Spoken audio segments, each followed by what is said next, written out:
हाँ जी students, welcome again जी। तो यार लास्ट टाइम फिर हमने वेव ऑप्टिक्स के इन टेक्स्ट क्वेश्चंस यानी एग्जांपल्स कवर अप कर लिए थे। अब आती है बारी किसकी, एक्सरसाइजेस की। तो यार एक एक करके एक्सरसाइज के क्वेश्चंस भी देखते हैं, जितने भी हैं कवर अप हो जाएंगे। तो सबसे पहले आता है क्वेश्चन नंबर 10.1। बेटा एनसीईआरटी एक्सरसाइज के क्वेश्चंस हैं। तो सबसे पहले कौन सा दिया हुआ इन्होंने, 10.1। अब ये क्या कहता है, ध्यान देना।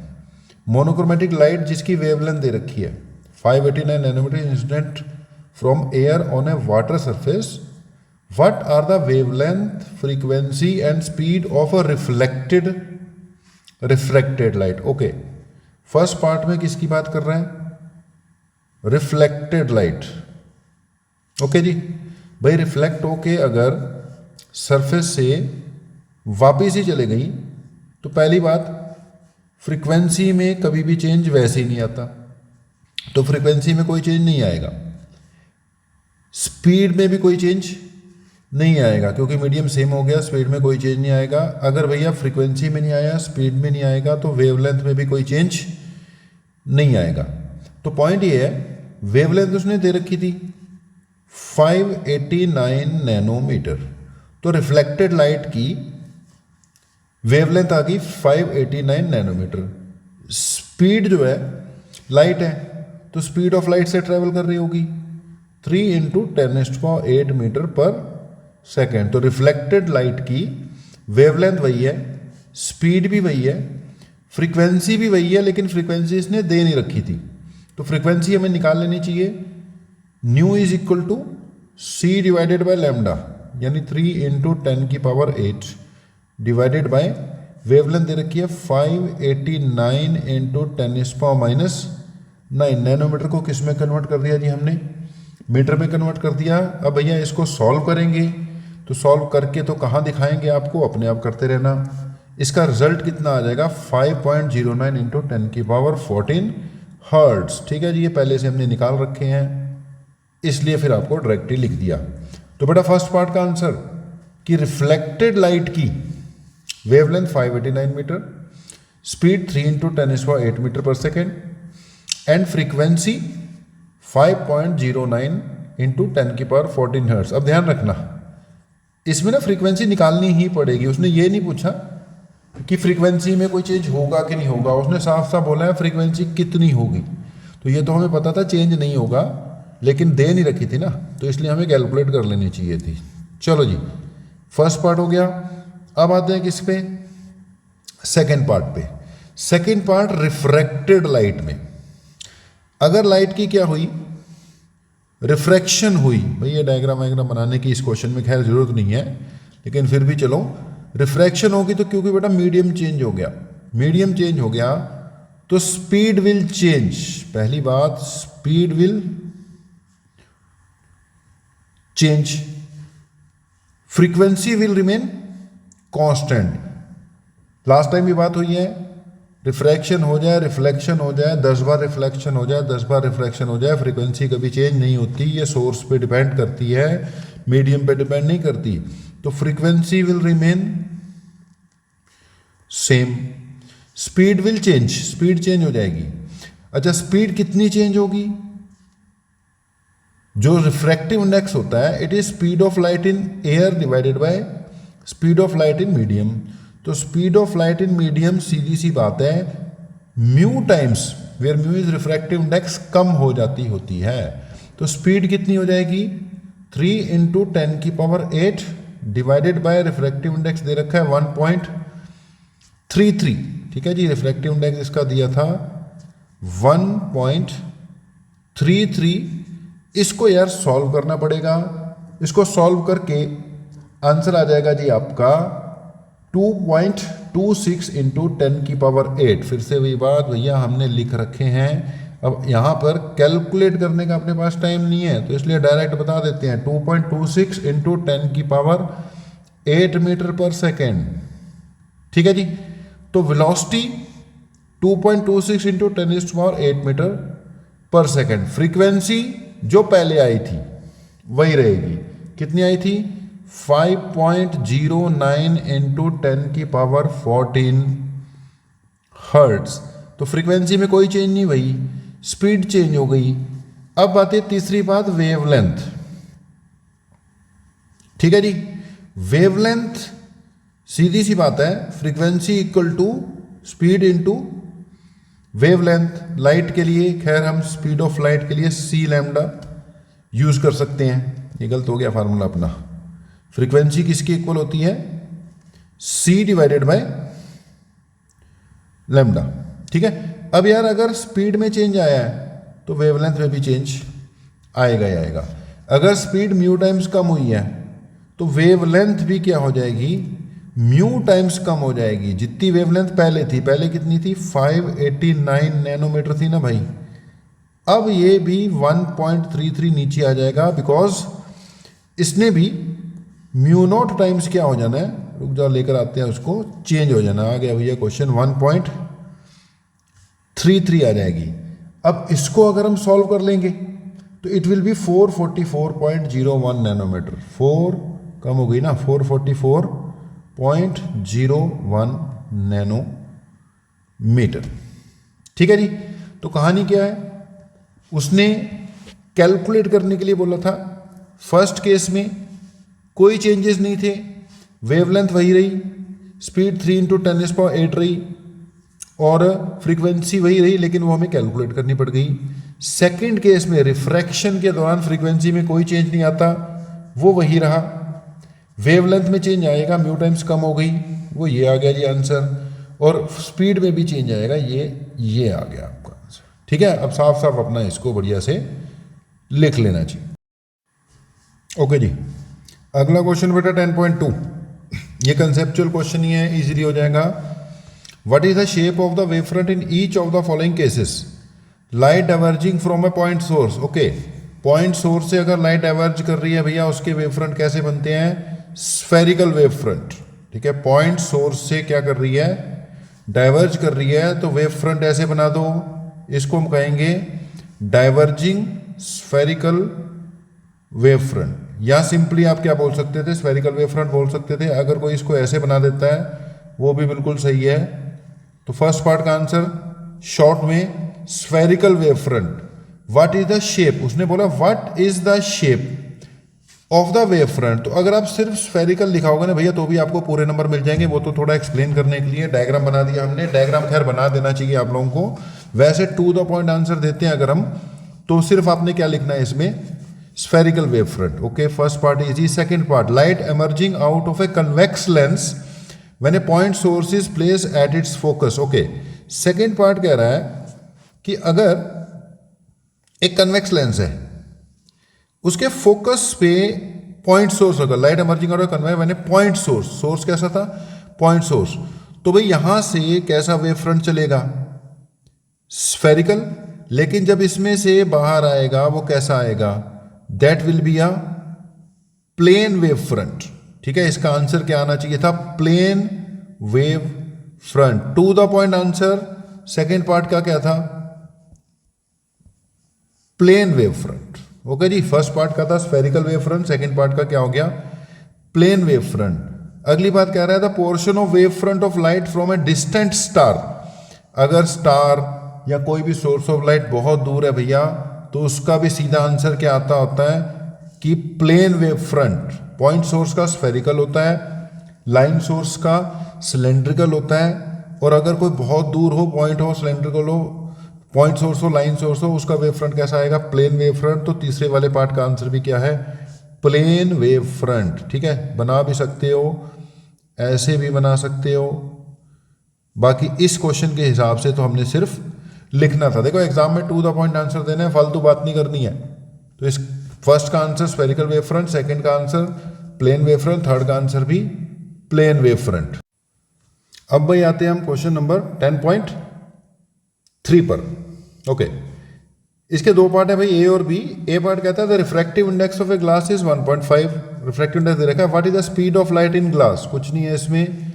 Speed of light in vacuum दे रखी है, तो speed of light in glass, बेटा ए पार्ट का answer speed of light in glass will be equal to C by mu. अभी फर्स्ट क्वेश्चन में भी बात हो रही थी अपनी कि स्पीड क्या हो जाती है, म्यू टाइम्स डिक्रीज हो जाती है, तो it will be C divided by mu. C 3 × 10⁻⁸ 8 metre per second दे रखी है, म्यू की वैल्यू 1.5 दे रखी है। ये तो कैलकुलेशन चलो आसानी से हो जाएगी। It will B 2 × 10⁸ metre per second. देखो बच्चों वाले क्वेश्चन है, लेकिन सीबीएसई में कुछ क्वेश्चन देखो ऐसे बच्चों वाले भी आ जाएंगे। बात खत्म कर दी, अगले सवाल पे चलते हैं। बी पार्ट कहता is the speed of light in glass. ठीक है, उसने ग्लास पे ये निकाल ली। आगे भी सवाल डाल रहा है, is the speed of light in glass independent of the colour of light. क्या स्पीड कलर पे डिपेंड करती है कि नहीं करती है? तो इसका आंसर है जी नो, वो इंडिपेंडेंट नहीं है। ठीक है जी। कारण सुनना, कारण ये है कि जो speed of light in a medium है वो डिपेंड करती है यार म्यू पे, क्योंकि म्यू पे तो डिपेंड कर ही गई। ओके, जो आपका म्यू है वो डिपेंड करता है वेवलेंथ पे, यानी कलर पे। ठीक है ना, अलग अलग कलर की वेवलेंथ अलग अलग होती है। कैसे? ये आपने पढ़ा होगा कहीं पर, इसको ना कॉचीज रिलेशन कहते हैं। वैसे तो कॉचीज रिलेशन पूरी mu is equal to A plus B by lambda plus C by lambda square इस टाइप की होती है, लेकिन उसका क्रक्स यही निकलता होता है कि mu is inversely proportional to wavelength. अब यह v जो है इनवर्सली प्रोपोर्शनल टू म्यू है, लेकिन म्यू जो है इनवर्सली प्रोपोर्शनल टू लैम्डा है। इस हिसाब से v जो है डायरेक्टली प्रोपोर्शनल टू क्या आ जाएगा? Lambda. v inversely proportional to mu, mu inversely proportional to wavelength, तो v डायरेक्टली प्रोपोर्शनल टू क्या आ जाएगा? लैम्डा। लैम्डा यानी कि कलर ही है। ठीक है जी। तो फर्स्ट पार्ट का आंसर हमने क्या दिया कि जी इंडिपेंडेंट नहीं है, डिपेंड करती है। अब आगे सुन लो, अगला पार्ट भी है इसका एक। कह रहा है इफ नॉट, वो तो ठीक है हो गया, which of the two colours red and violet travel slower. अब जो स्पीड है वो डायरेक्टली प्रोपोर्शनल टू क्या चलेगी? वेवलेंथ। मतलब जिसकी वेवलेंथ ज्यादा होगी उसकी स्पीड क्या होगी? ज्यादा होगी। अब ये बच्चों वाली बात, विब गियर, रेड की वेवलेंथ सबसे ज्यादा है तो रेड की स्पीड सबसे ज्यादा होगी और वॉयलेट की स्पीड सबसे कम होगी। तो in two colour red and violet travel slower in glass, which of the two red and violet travel slower. तो इसका एग्जैक्ट आंसर है वॉयलेट ट्रेवल्स स्लोअर। ठीक है जी। तो मेरे ख्याल से क्लियर होगा। फर्स्ट पार्ट सीधा ही था। सेकंड पार्ट में वैसे आपका आंसर क्या था? Direct no. To the point दे तो नो, ये बीच की एक्सप्लेनेशन आ गई, और टू द पॉइंट दे तो आंसर इसका क्या है? वॉयलेटेड। ठीक है जी, कीजिए जी नोट इसको। अब बेटा हम लोग आते हैं क्वेश्चन नंबर 10.4 पे। अब ये क्या कहता है? यंग्स डबल स्लिट एक्सपेरिमेंट यानी YDSC पे क्वेश्चन आ गया भैया, यहाँ नहीं था। कह रहा था slits are separated by 0.28 mm। Slits are separated by छोटा d। हमारे पास कुछ फार्मूले होते हैं, बेसिकली यही फार्मूला चलता होता है आपका कि fringe width is equal to lambda d by d। अब इसके हिसाब से स्मॉल d बेटा डिस्टेंस बिटवीन द स्लिट्स कितना दे रखा है? 0.28 mm। ठीक है, जरूरत पड़ने पर इसको हम मीटर में कन्वर्ट करेंगे। 0.28 इंटू 10⁻³ लगा देंगे। चलो हो गया। And screen is place 1.2 metre away, capital D is equal to 1.2 metre. चलो ये भी हो गया। Distance between central bright fringe and fourth bright fringe. अब देखो इसमें ध्यान देना है आपने कि गिवन क्या है। गिवन हमें y है, कितना? 1.4 मीटर। याद करो ये इंटरफेरेंस पैटर्न बनेगा यहां पर। ये सेंटर ऑफ द क्या है? स्क्रीन है। ये है position of a bright fringe यानी मैक्सिमा। इसको हमने y माना हुआ था, मिनिमा वाले को y डैश, और इसको y बोलते हैं, आपने बुक्स में पढ़ रखा होगा। तो y का बेटा जो फार्मूला होता है, it is this y is giving position of maximas यानी कि ब्राइट फ्रिंजेस। ओके, क्योंकि उसने ब्राइट फ्रिंज की बात की है। कौन सी ब्राइट फ्रिंज की बात की है? Fourth bright fringe. तो पोजीशन ऑफ मैक्सिमास का बेसिक फार्मूला होता है n lambda d by D, centre से फोर्थ ब्राइट फ्रिंज यानी एन कितना दे रखा है 4 दे रखा है हमें, और y की वैल्यू कितनी दे रखी है 1.4। तो इस क्वेश्चन में ये वाला फार्मूला यार यूज होने वाला है हमारा, y is equal to N lambda D by D. ये चीज हमें दे दी है कितनी 1.4, फोर्थ ब्राइट फ्रिंज का डिस्टेंस दिया ना, और n4 है, फोर्थ ब्राइट फ्रिंज है। वेवलेंथ इसने फाइंड करनी है, determine the wavelength of the light. Okay जी, the distance between the central bright fringe and the fourth bright fringe is measured to be 1.2। यार ये जो y है ये 1.2 दिया हुआ, y इज 1.2। 1.4 क्या था, the screen is place 1.4 metre away. ये उल्टे लिख दिया भैया हमने, स्क्रीन कितनी दूर पड़ा हुआ था, screen is place 1.4 metre away, ये सही था 0.28। यहाँ पे हम लोग जल्दबाजी कर गए, डी की वैल्यू कितनी दे रखी है 1.4, और फोर्थ ब्राइट फ्रिंज का कितना दे रखा है 1.2 सेंटीमीटर है भैया। यार क्या हो रहा है ये, इट इज 1.2 सेंटीमीटर। अब ध्यान से देखना, वैल्यूज में y की वैल्यू दे रखी है 1.2 इंटू 10 की पावर -2 लगाना पड़ेगा सेंटीमीटर में। n दे रखा है हमें 4, यहाँ 4 आ जाएगा। वेवलेंथ भैया फाइंड करनी है, d की वैल्यू मीटर में दे रखी थी, यहाँ पे आ जाएगा 1.4, और यहाँ पर स्मॉल d 0.28 mm थी, mm को खैर हमने कन्वर्ट कर ही दिया था, 0.28 इंटू 10 की पावर -3 लग जाएगा। इसको सॉल्व करके लैम्डा की जो वैल्यू आनी चाहिए वो आनी चाहिए 1.2 इंटू 0.28। ठीक है, ये 28 ऊपर भेजा, 1.2 ऊपर था ही, -2 है, ये भी ऊपर जाके क्या हो जाएगा 10 की पावर -5 हो जाएगा। इसके नीचे 4 इंटू 1.4 आ जाएगा। अब भाई इसको सॉल्व तो तुम्हें अपने आप ही करना पड़ेगा। 1.2 इंटू 10 की पावर माइनस 1.2 इंटू 0.28 इंटू 10 की पावर क्या हो गया -5 हो गया, 4 इंटू अप्रोक्सीमेटली ये सॉल्व करके कितना आएगा 600 नैनोमीटर आ जाएगा। अब देखो इसके आंसर हमने पहले से निकाल कर रख रखे हैं, इसलिए आपको डायरेक्ट बता देते हैं, बाकी आप सॉल्व करोगे तो मैच हो जाएगा। मेन इसमें पॉइंट क्या था कि यार विच फार्मूला टू बी यूज, जैसी YDSE आता है ये फार्मूला तो है ही है, बट ये फ्रिंज विड्थ का फार्मूला बेटा इस बार इसने कौन सा यूज करवा दिया, पोजीशन ऑफ मैक्सिमास वाला। राइट जी, तो कीजिए नोट इसको भी, फिर अगले क्वेश्चन पे चलते हैं। ओके जी, अब हम पहुंचते हैं सवाल नंबर 10.5 यानी 10.5 पर।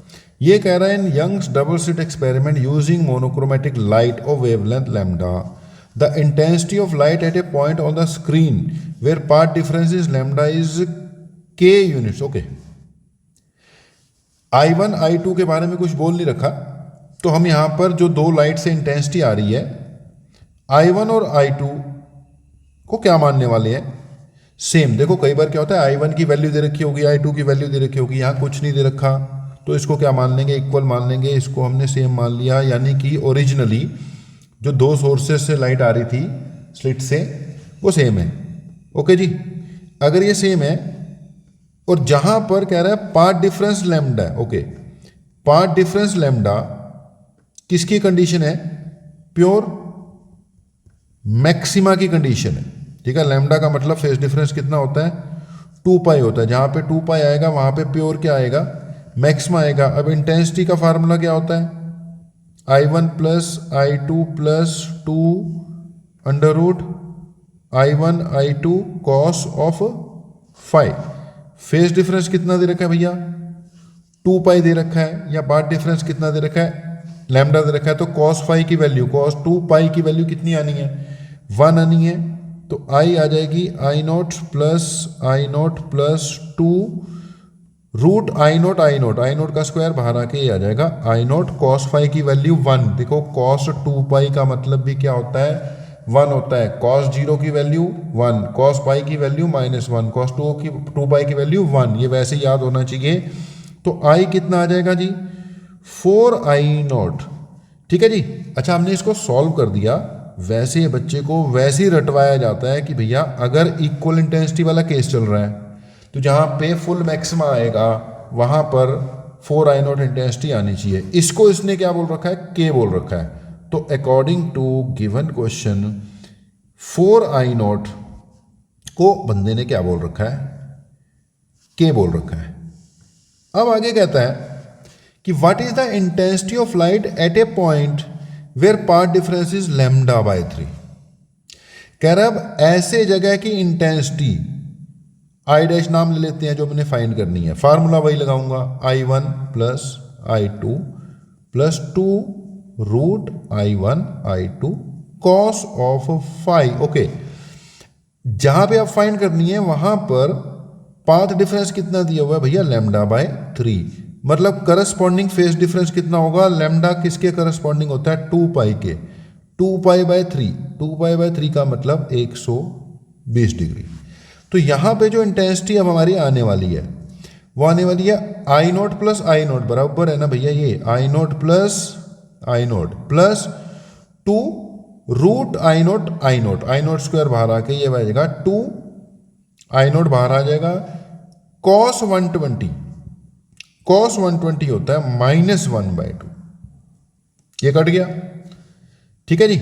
ये I0 हुआ, ये भी I0 है लेकिन ये -I0 बन जाएगा। तो I डैश किसके इक्वल आना चाहिए, I0 के इक्वल आना चाहिए, ठीक है जी। But answer should be in terms of K. अगले ने बोला था कि अगर लैम्डा वाली जगह पे के आ रही है इंटेंसिटी तो लैम्डा बाय 3 वाली जगह पर क्या आएगी, तो आंसर इन टर्म्स ऑफ के ही चाहिए मुझे। तो यहां से I0 इक्वल टू I0 की जगह क्या आ जाएगा भैया, k बाय 4 आ जाएगा। तो जो रिक्वायर्ड इंटेंसिटी है I0 आई थी, ये किसके इक्वल हो गया, k बाय 4 हो गया। तो आंसर इसका आएगा k डिवाइडेड बाय 4। तो यही इसका मतलब, ये मान के चलो सबसे शॉर्ट मेथड था करने का। हाँ, अगर किसी को याद था, देखो सब्जेक्टिव क्वेश्चन है, नंबर भी लेने होते हैं तो सॉल्व करके ही आएगा। अदरवाइज तो ऑब्जेक्टिव में तो फिर याद ही होता है कि भी जहाँ पे मैक्सिमम आई थी वहाँ पे 4I0 आई थी, और जहाँ पर 120 डिग्री वाले में वैसे याद होता है, सेम ही आ जाएगी। लेकिन बेटा सब्जेक्टिव क्वेश्चन है, सीबीएसई की तैयारी चल रही है, जेई वाले हिसाब से कर रहे होते तो डायरेक्ट करा देते, सीबीएसई के हिसाब से फिर इस वक्त चल रहे हैं, तो इतना तो सॉल्व कर कर आना ही आपको पड़ेगा जी। ओके जी, अब पहुंचे भैया क्वेश्चन नंबर 10.6 पर। अब ये कह रहा था beam of light, a beam of light consisting of 2 wavelength 650 nanometre and 520 nanometre. Okay, beam of 2 wavelength, 2 wavelength डाली गई हैं। लैम्डा 1 है 650 नैनोमीटर, लैम्डा 2 है 520 नैनोमीटर। ओके, देखते हैं क्या कह रहा है क्वेश्चन में। Is used to obtain interference in YDSC। Find the distance of the third bright fringe on the screen from the central maxima for the wavelength 650 nanometre. Okay, पहला part तो इसका इजी है, इसको बेटा मिटा देंगे, जगह हमारे पास थोड़ी है। ए पार्ट करके हमने इसको यहां से रब कर देना है कुछ नहीं है। Distance of the third bright fringe, अभी पिछले क्वेश्चन भी हमने मैक्सिमा ब्राइट फ्रिंज का सेंटर से डिस्टेंस वाला फार्मूला यूज किया यार, n lambda d divided by d। तो कुछ भी नहीं है, हमने सिंपली क्या यूज करना है, वैल्यूज दे रखी हैं। थर्ड यहां पे यार 3 पुट कर दो, लैम्डा कितनी दे रखी है 650 दे रखी है, वो पुट हो जाएगा। d की वैल्यू क्वेश्चन में दे रखी है कि नहीं दे रखी है, डी की वैल्यू यहाँ पे क्वेश्चन में कुछ भी नहीं दे रखी यार, तो मेरे ख्याल से हमें यहीं पर छोड़ना पड़ेगा, डी के टर्म्स में ही छोड़ना पड़ेगा। बीम ऑफ लाइट कंसिस्ट, एक बार दोबारा पढ़ लेते हैं। 2 wavelength this used to obtain interference fringes in YDSC।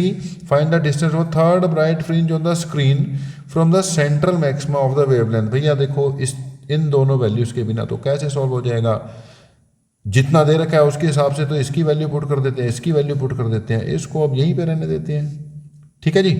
इसको सॉल्व कर लो तो 65 into 3 195 1950 D divided by D. तो इस पार्ट का तो बेटा आंसर अब देना चाहिए था, खैर अब इतना पूछा उसने प्यार से तो इसकी वैल्यू तो दे देता, अब नहीं दे रखा है तो यहीं पर हमें इसको छोड़ना पड़ेगा, ये इसका आंसर हो जाएगा। ओके जी, अब ये हो गया यार, इसको कर देते हैं हम रब, सारे को आंसर नोट कर लिया होगा तुमने। अब आते हैं बी पार्ट पे।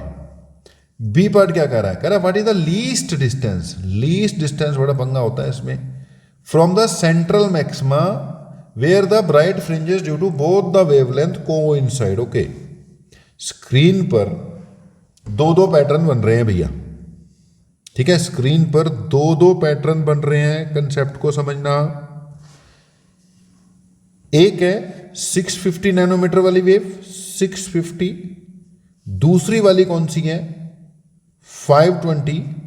अब एक पॉइंट है, यहां पे दो दो पैटर्न बन रहे हैं, 650 वाले के भी बनेंगे 520 वाले के भी बनेंगे, क्योंकि इसकी वेवलेंथ ज्यादा है और फ्रिंज विड्थ जो है वो किस पे डिपेंड करती है, डायरेक्टली प्रोपोर्शनल टू वेवलेंथ है।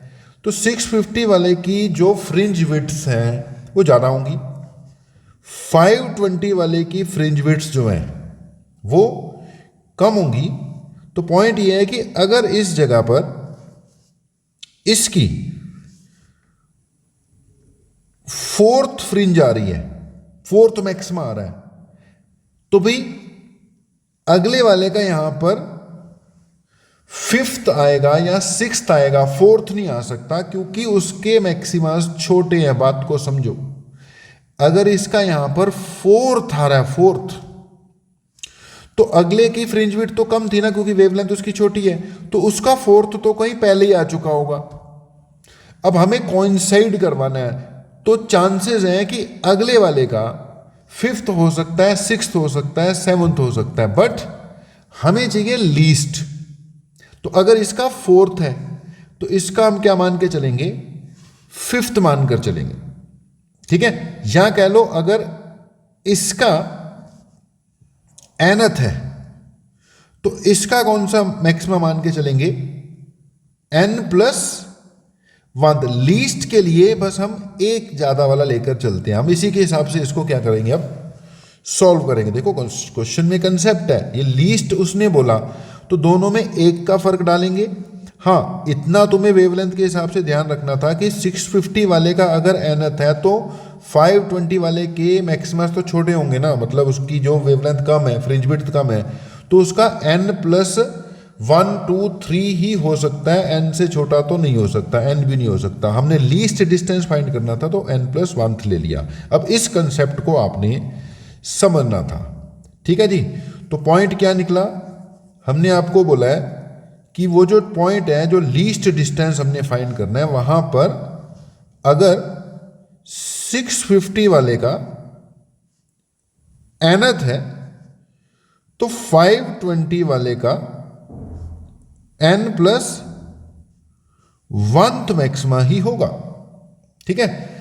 और दोनों का कोइंसाइड कर रहे हैं, मतलब दोनों के y क्या आएंगे, सेम आएंगे, ठीक है। अब 650 वाले के लिए अगर मैं y लिखूंगा, यानी distance of maxima from the centre, तो वो बनना चाहिए n λ/d। n लैम्डा की जगह 650 d/d भी देखो, अब इन्होंने दे ही नहीं रखा, क्या करोगे। और जो 520 वाले के लिए y है, आना ये सेम ही है क्योंकि कोइंसाइड कर रहे हैं सेंटर से इस जगह पर, दोनों के मैक्सिमा, एक का nth और दूसरे का n+1 कोइंसाइड कर रहे हैं, तो रहेगा ये भी y यार। तो ये होगा y = n+1, ठीक है जी। वेवलेंथ की जगह आ जाएगा 520, ठीक है, साथ में क्या आ जाएगा d/d। अब क्वेश्चन कह रहा है कि दोनों ही आपस में इक्वल हैं, कोइंसाइड कर रहे हैं ना, तो दोनों को इक्वेट कर देते हैं, तो ये बनेगा n × 650 d/d किसके इक्वल, n+ बच्चों की तरह सॉल्व करते हैं d/d, ठीक है। ये d/d आपका क्या हो जाएगा, कैंसिल हो जाएगा और ये बन जाएगा 650n = 520n + 520, ठीक है जी। इधर से मिटाते हैं अब इसको, जगह बनाते हैं थोड़ी सी। ओके जी, अब ये 650 है, ये क्यों मिट गया, 650, 650 n 520 n प्लस कितना था, 520 n प्लस 520 था। ओके, इसको इधर आने दो, 650 में से 520 चले गए, करो यार 650 माइनस 520, ये 0 हो गया, 5 में से 2 गए 3 हो गया, 6 में से 5 गया 130 हो गया। तो 130 n किसके इक्वल आ गया, 520 के इक्वल आ गया। n किसके इक्वल आ गया भैया, 520 डिवाइडेड बाय 130। तो भाई इसको सॉल्व किया, n किसके इक्वल आ गया, n आ गया 520 डिवाइडेड बाय 130। इसको सॉल्व करोगे तो it will come out to be equal to 4। यानी फर्स्ट वाली जो 650 नैनोमीटर वाली है उसका फोर्थ मैक्सिमा, अगले वाली का क्या था n+1 यानी कि फिफ्थ मैक्सिमा आपस में क्या करेंगे, कोइंसाइड करेंगे। ये होगा आपका लीस्ट डिस्टेंस। बात को समझो, n हमने सॉल्व करके पूरा वीडियो दोबारा देखकर भैया इसको समझ सकते हो। n हमने कितना निकाल लिया, 4। अब हमने लिखा था यहां पर फर्स्ट वेवलेंथ थी 650 नैनोमीटर वाली, दूसरी वेवलेंथ थी 520 नैनोमीटर वाली। 650 नैनोमीटर वाले के लिए फोर्थ, और इसका जो पैटर्न है इसका फिफ्थ, ये आपस में क्या कर रहे हैं, कोइंसाइड कर रहे हैं। अब हमें सेंटर से लीस्ट डिस्टेंस चाहिए था, तो सेंटर से लीस्ट डिस्टेंस क्या हुआ, इस वेवलेंथ का फोर्थ मैक्सिमम या इस वेवलेंथ का फिफ्थ मैक्सिमम, बात एक ही है। अगर हम इसके लिए लेते हैं तो इसके हिसाब से देखें तो y इक्वल टू क्या लिया था हमने, n lambda d by d। n कितना निकाल लिया यार, फर्स्ट वाले के लिए फोर्थ निकाला ना 650 वाले के लिए, तो यहां पे 4 आ जाएगा, इनटू वेवलेंथ कितनी है 650 है, d और d तो दे ही नहीं रखा। 650 को 4 से क्या कर लोगे, मल्टीप्लाई कर लोगे। एक बार करके देख ही लेते हैं यार कैलकुलेटर पे, मैं कैलकुलेटर पे कर रहा हूं। 650 इंटू 4 किया, ये कितना आ जाएगा 2600 d बाय d। तो y कितना आ रहा है 2600 d बाय d। अच्छा, अगर दूसरे वाले के हिसाब से करते 520 के हिसाब से तो हमें n 5 पुट करना था, लेकिन ये कितनी आती 520 आती, ये d बाय d आता। इसको सॉल्व कर लेते हैं, ले भैया कैलकुलेटर पे इसको भी करके देख लेते हैं। 520 इंटू 5, ये भी कितना आ रहा है 2600 d by d। So 2600 d by d is the least distance from center of the screen where the maximas of the two patterns, one from 650 nanometer wavelength and one from 520 nanometer wavelength will coincide। ठीक है जी, इसका चौथा और उसका पांचवा आपस में क्या करेगा, कोइंसाइड करेगा जी। तो कीजिए नोट, फिर अगले क्वेश्चन पे चलते हैं। ओके जी, अगला सवाल 10.7 कह रहा है, in double slit experiment the angular width of the fringe width is found to be 0.2 degree. Okay, angular width lambda by D. अच्छा, अगर फ्रिंज विड्थ होती तो ये होती लैम्डा डी बाय डी। बोला उसने एंगुलर विड्थ है तो लैम्डा बाय डी कितनी दे रखी है भैया, 0.2 degree. On a screen place 1 metre away, screen कितना दे रखा है 1 metre away. The wavelength of light use is 600 nanometre. भैया सब कुछ दे रखा है, वेवलेंथ कितनी दे रखी है 600 nanometre. What will be the angular width if the fringe, if the entire experimental apparatus immersed in water. Okay भैया, पानी में डुबो दिया तो एंगुलर विड्थ कितनी थी, लैम्डा बाय डी थी। ठीक है जी, ये अब आपको पता है कि अगर सारा का सारा अपरेटस पानी में डुबो दो या किसी और मीडियम में इमर्स कर दो तो वेवलेंथ में चेंज आ जाएगा। जब भी आप मीडियम चेंज करोगे वेलोसिटी क्या हो जाएगी भाई, म्यू टाइम्स कम। वेवलेंथ क्या हो जाएगी भाई, म्यू टाइम्स कम, ठीक है।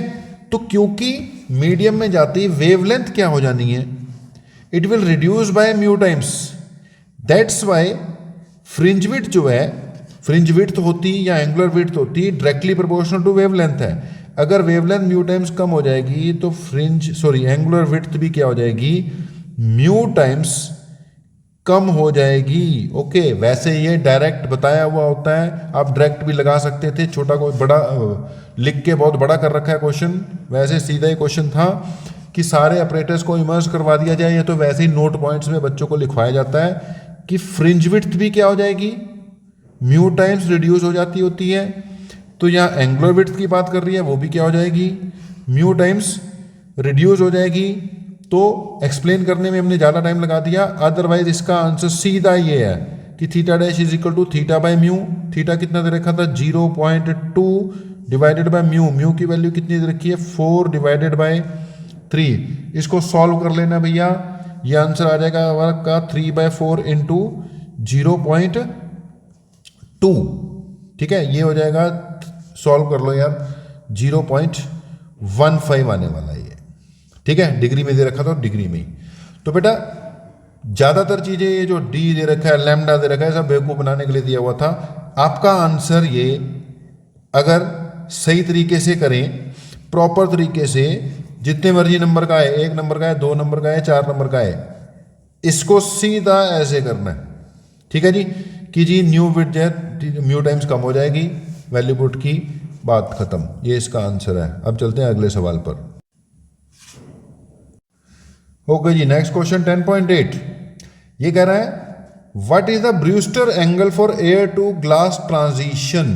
ब्रूस्टर एंगल किस पे बेस्ड भैया, ब्रूस्टर्स लॉ। फिर से वही बात, पोलराइजेशन वाला टॉपिक है, सीबीएसई के सिलेबस में नहीं है, लेकिन अब आया क्वेश्चन तो छोड़ेंगे थोड़ी, करवा देंगे। तो ये ब्रूस्टर्स लॉ पे बेस्ड है।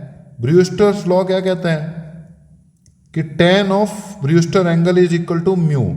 तो what is Brewster angle for glass transition, air to glass. Air to glass का जो रिफ्रैक्टिव इंडेक्स है वो कितना दे रखा, 1.5 है, तो कुछ भी नहीं है यार। tan of i is equal to 1.5, i किसके इक्वल, tan इनवर्स ऑफ 1.5। ओके, अगर तो तुम्हें टेबल वेबल देखना आता है भैया तो टेबल देख के करेंगे, मिल जाएगा, अदरवाइज इसको यहाँ पे छोड़ कर आना पड़ेगा। वैसे हम आपको इसका आंसर बता देते हैं कि tan इनवर्स 1.5 करोगे तो ये 56 के करीब आएगा, 56.31 डिग्री एग्जैक्टली आएगा। मुझे भी सारी चीज़ें याद नहीं है भैया, ये तो क्वेश्चन क्योंकि सॉल्व किए हुए होते हैं, इनके आंसर याद होते हैं, इसलिए लिख रहा हूँ, अदरवाइज ये टेबल से ही देखना पड़ता है, ठीक है। ये याद नहीं कर सकते आप टेबल की मांग कर सकते हो एग्जाम में, अदरवाइज क्वेश्चन में आजकल दिया होता है। तो अगर ऐसे आ जाएगा तो आंसर आ जाएगा 56.31 डिग्री। तो ब्रूस्टर्स लॉ का क्वेश्चन आ गया। ओके जी, अगला क्वेश्चन भी देख लो अब, 10.9 ये कह रहा है light of wavelength 5000 angstrom falls on a plane reflecting surface.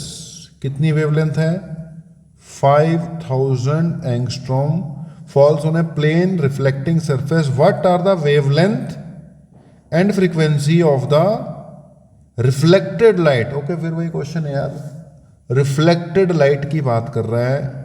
यहां से रिफ्लेक्ट होकर जब ये वापस जाएगी तो ना तो वेवलेंथ में फ़र्क पड़ता है, ना स्पीड में फ़र्क पड़ता है, और ना ही फ्रीक्वेंसी में फ़र्क पड़ता है, ठीक है जी। तो आंसर फर्स्ट पार्ट का इसका हो गया कि वेवलेंथ तो यही रहेगी यार, 5000 एंगस्ट्रॉम। स्पीड लाइट की बात कर रहा है तो 3 × 10⁸ मीटर पर सेकंड से आई थी, 3 × 10⁸ मीटर पर सेकंड से वापस चल जाएगी। रही बात फ्रीक्वेंसी की, अब उसने बोला व्हाट इज, तो कैलकुलेट करना पड़ेगा, अदरवाइज जो है वही रहेगी। तो कैलकुलेट हम कर लेते हैं, it is equal to C divided by lambda, nu is equal to C by lambda. C है 3 × 10⁸ मीटर पर सेकंड में, वेवलेंथ है 5000 एंगस्ट्रॉम, मतलब 10⁻10 में। अब इसको अगर मैं सॉल्व कर लूँ तो ये आ जाएगा 6 × 10⁻14 हर्ट्स, ठीक है जी। तो इंसिडेंट करते वक्त भी यही थी यार फ्रीक्वेंसी, रिफ्लेक्टेड के लिए पूछा है तो भी यही रहेगी। तो आंसर आ गया 5000 और ये 6 इंटू 10⁻14 स्पीड के बारे में तो खैर बात की नहीं है। अच्छा, इसका एक और पार्ट है, कह रहा है for what angle of incidence is the reflected ray normal to the incident ray. ये कौन सी है? Reflected ray. ये कौन सी है? Incident ray. दोनों एक दूसरे के क्या होगी भैया? नॉर्मल। नॉर्मल यानी कि एक दूसरे के क्या जा रही हैं? 90 डिग्री। भैया एक ये वाली नॉर्मल है और ये दोनों एक दूसरे के क्या जा रही हैं? 90 डिग्री के। वैसे भी आपको पता है ये एंगल ऑफ इंसिडेंस है, ये एंगल ऑफ रिफ्रैक्शन है। According to question i plus r किसके इक्वल दे रखा है? 90, लेकिन आई और आर तो वैसे ही इक्वल होते हैं, तो इसको आई प्लस आई इक्वल टू क्या लिखना पड़ेगा? 90 डिग्री। आई कितना आ जाएगा भैया? 45 डिग्री। तो आंसर इसका आना चाहिए 45। बच्चों वाला क्वेश्चन 10th लेवल का अब आ रखा था तो हमने कर दिया। अब चलते हैं अगले सवाल की ओर। ओके जी, अगला आ गया जी क्वेश्चन नंबर 10.10। ये कह रहा है estimate the distance for which ray optics is good approximation for an aperture of 4 mm। Okay, ये क्वेश्चन भैया पिछली वीडियो में आपके जब इन टेक्स्ट क्वेश्चन चल रहे थे उसमें भी आया था। इस टाइप का क्वेश्चन फ्रेनेल डिस्टेंस का क्वेश्चन है। पहले भी बात हुई है कि रे ऑप्टिक्स कहाँ तक वैलिड होती है? अप टू फ्रेनेल डिस्टेंस तक। ठीक है जी, तो इसमें आप सीधे ही लगा रहे हैं यार हम इसका सॉल्यूशन कि Fresnel distance Z is equal to d square divided by lambda. D width of the slit होता है, यहाँ पर अपर्चर दे रखा है तो अपर्चर का साइज ले लेंगे। तो डी की वैल्यू दे रखी है भैया 4 mm यानी 4 इंटू 10⁻³ मीटर। वेवलेंथ दे रखी है 400 नैनोमीटर यानी कि 400 इंटू 10⁻⁻9 मीटर। करना कराना कुछ नहीं है, फ्रेनेल डिस्टेंस निकालना है। अब देखो कंसेप्ट की क्लैरिटी होनी चाहिए। क्वेश्चन बहुत बढ़िया लेवल का है, आपको कंसेप्ट पता होना चाहिए। पता हो, अच्छा कंसेप्ट पता हुआ तो उसके बाद कुछ भी नहीं है, फार्मूला लगाओ, वैल्यू पुट करो, आंसर निकालो। डी की जगह क्या आ जाएगा भैया? 4 इंटू 10⁻³ का स्क्वायर। वेवलेंथ की जगह क्या आ जाएगा? 400 इंटू 10⁻⁹। सॉल्व कर लो यार, 4 इंटू 10 इसमें -3 का स्क्वायर, 4 का 16 हो जाएगा। सॉल्व कर करा के डायरेक्ट आंसर लिख देते हैं यार। आंसर आ जाएगा इसका 40 मीटर। यानी अगर 4 mm का अपर्चर है और ये वेवलेंथ चल रही है तो 40 मीटर तक हम मान सकते हैं कि light travels in a straight line. ठीक है, अप टू 40 मीटर तक माना जा सकता है कि light travels in a straight line, यानी कि हमें डायफ्रैक्शन इफेक्ट लेने की जरूरत नहीं है, हम डायफ्रैक्शन इफेक्ट्स को इग्नोर भी कर सकते हैं। तो यार 10 क्वेश्चन हो गए, वीडियो ज़्यादा लंबी हो जाएगी। पहले 10 क्वेश्चंस अपलोड कर रहा हूँ, इनको आप देख लेना। बाकी जो अगले क्वेश्चन हैं, जितने भी मेरे ख्याल 10-11 और क्वेश्चन रह गए होंगे, वो भी नेक्स्ट वीडियो में जल्दी आपको अपलोड कर दिए जाएंगे। तो अगर आप कर रहे हो तो कुछ फ़ायदा उठाओ इन क्वेश्चंस का। बाकी धीरे धीरे करके लगभग सारे के सारे NCERT आपको बछाप देंगे, टेंशन नहीं लेनी। Bye bye.